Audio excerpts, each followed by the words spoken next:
సుంకాలే రక్షణ ఒప్పందాలే అన్నట్టుగా సాగుతున్నాయి ఇండియా అమెరికా సంబంధాలు. అమెరికా విధించిన 50% సుంకాలు భారత్ అమెరికా సంబంధాలు ఏమైపోతాయా అన్న అనుమానాలు కలిగిస్తున్నాయి. రష్యా చమురు దిగుమతులపై బెదిరింపులతో రెండు దేశాల సంబంధాలు కొనసాగుతాయా లేదన్న చర్చ మొదలైంది. గతంలో ఎన్నో సవాళ్లను ఎదుర్కొన్న రెండు దేశాల మైత్రి ఇప్పుడు కాలపరీక్షకు నిలబడుతుందా తడబడుతుందా అన్న అనుమానాలు కలుగుతున్నాయి. సుంకాల తుఫాన్లను రక్షణ వ్యూహాత్మక సహకారం నిలుస్తుందా చెదిరిపోతుందా అన్న అనుమానాలు కలుగుతున్నాయి. అమెరికా విధించిన భారీ సుంకాలతో భారత్ అమెరికా సంబంధాల భవిష్యత్తుపై నీలినీడలు కమ్ముకుంటున్నాయి. నెల రోజుల వ్యవధిలో ఇండియాపై ట్రంప్ 50% సుంకం విధించడం, రష్యా చమురు కొనొద్దంటూ హెచ్చరించడం 25 ఏళ్లుగా ఇరు దేశాలు నిర్మించుకున్న ద్వైపాక్షిక సంబంధాలను పెనం మీద నుంచి పొయ్యిలో పడేసినట్టయింది. అమెరికా అధ్యక్షుడు డొనాల్డ్ ట్రంప్ విధించిన ఈ సుంకాలపై ఇండియా ఆచితూచి స్పందిస్తోంది. అయితే తాజాగా విదేశాంగ శాఖ ఇరు దేశాల బంధంపై క్లారిటీ ఇచ్చింది.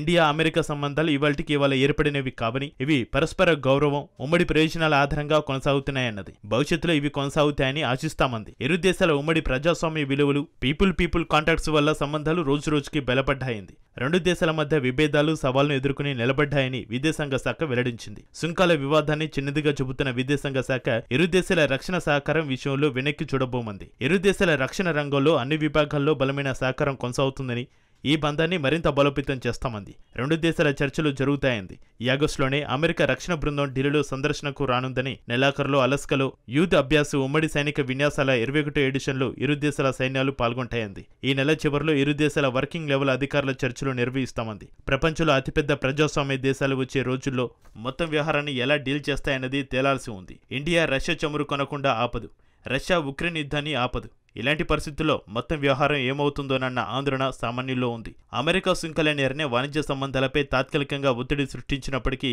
రక్షణ వ్యూహాత్మక రంగాల్లో సహకారం కొనసాగితే అంతిమంగా ద్వైపాక్షిక సంబంధాలు బలపడే అవకాశం కూడా ఉంది.